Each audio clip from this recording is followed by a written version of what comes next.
Assalamualaikum warahmatullahi wabarakatuh. Apa kabar Ananda semuanya? Semoga kalian selalu dalam keadaan sehat walafiat dan tetap semangat meski harus belajar dari rumah. Untuk pembelajaran bahasa Inggris kali ini, saya akan menjelaskan materi tentang expressing hope and wish. Adapun tujuan pembelajaran kali ini adalah yang pertama, siswa dapat memahami ungkapan hope atau wish dengan baik dan benar. Yang kedua, siswa dapat mengidentifikasi unsur kebahasaan ungkapan hope dan wish dengan baik dan benar. Yang terakhir, siswa dapat menyusun teks berupa lisan dan tulisan mengenai ungkapan hope dan wish.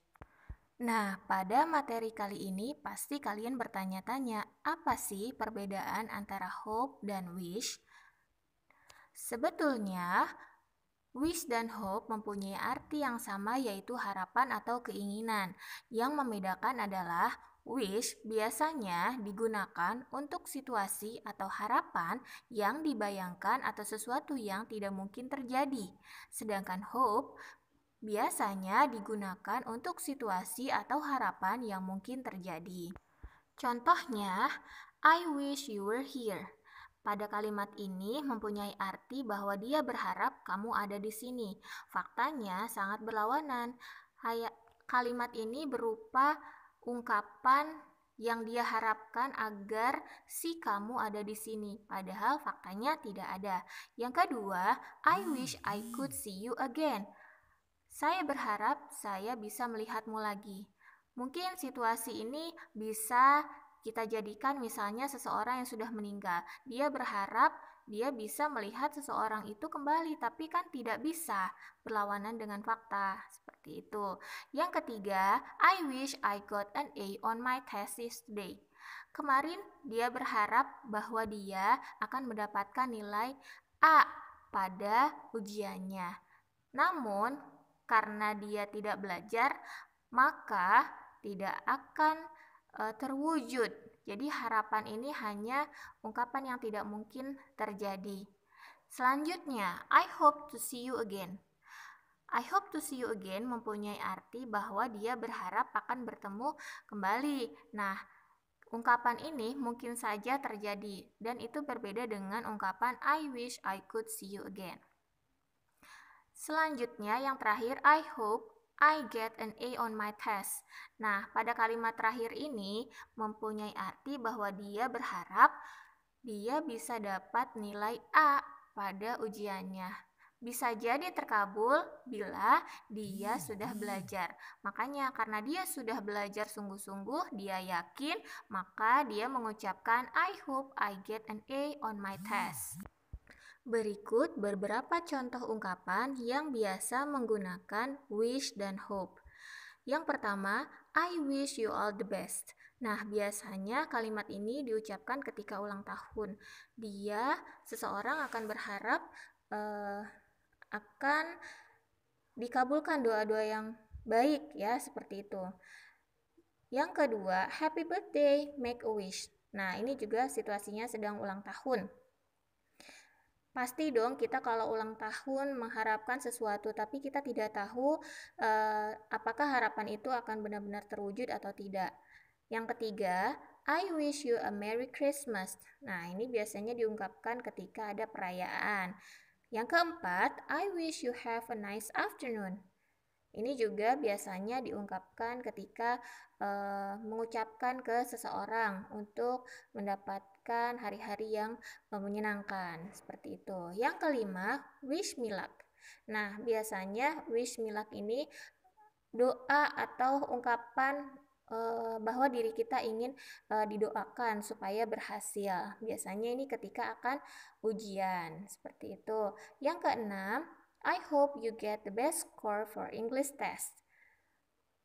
Kalimat ini biasanya akan kita ucapkan ketika akan ada ujian, ya.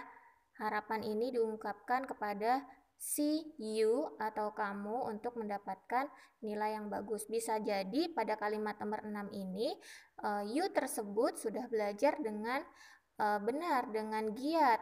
Makanya Si pembicara mengatakan, I hope you get the best score for English test. Karena dia yakin si you ini adalah orang yang memang pandai bahasa Inggris atau pandai dalam pelajaran bahasa Inggris. Yang ketujuh, I hope she can forgive me.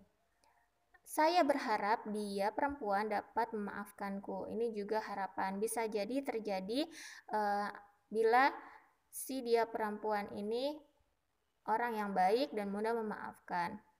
Yang kedelapan, I hope to see you again. Saya berharap dapat bertemu kembali, dan ini kemungkinan bisa terjadi. Bisa saja si lawan bicaranya tidak pergi terlalu jauh atau tidak pergi jauh atau belum meninggal.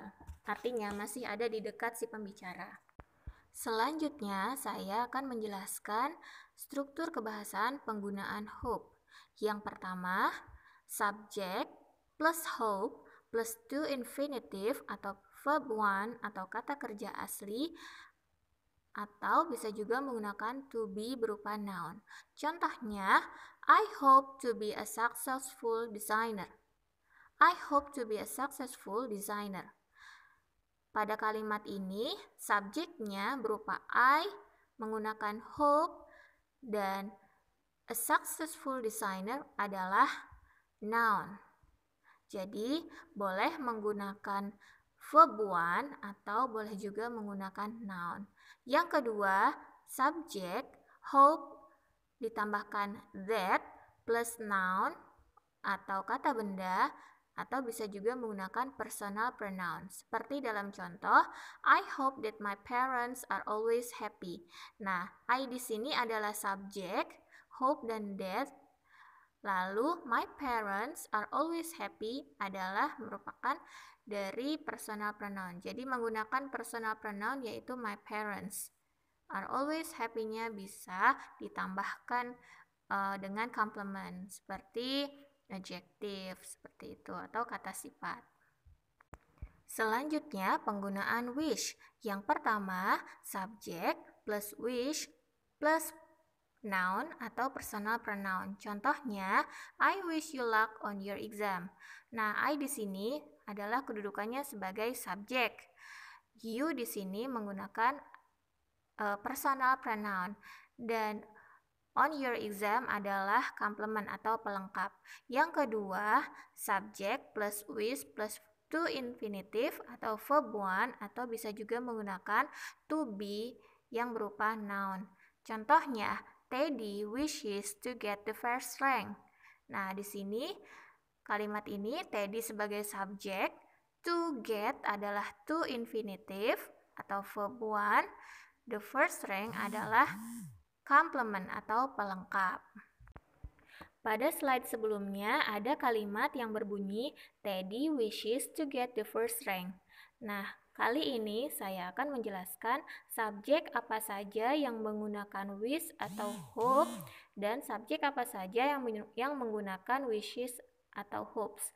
Subjek I, you, they, we, dan nama orang yang jamak lebih dari satu maka menggunakan wish atau hope.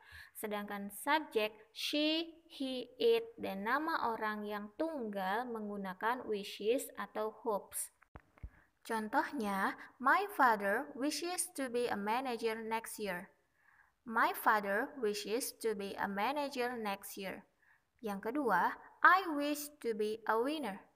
I wish to be a winner. Untuk tugas hari ini, yang pertama, poin D pada halaman 7 di buku paket, kalian diminta untuk menuliskan true or false pada sebuah pernyataan. Yang kedua, poin E pada halaman 8, kalian diminta untuk menuliskan atau melengkapi dialog 1 dan dialog 2. Poin D dan E ini kalian tulis ulang di buku tulis dan mengirimkannya melalui Google Classroom. Terima kasih sudah mengikuti pembelajaran hari ini. Apabila ada materi yang belum jelas dan perlu ditanyakan, silahkan kalian bisa menghubungi saya melalui WhatsApp. Kita tutup pembelajaran hari ini. Terima kasih. Saya ucapkan wassalamualaikum warahmatullahi wabarakatuh.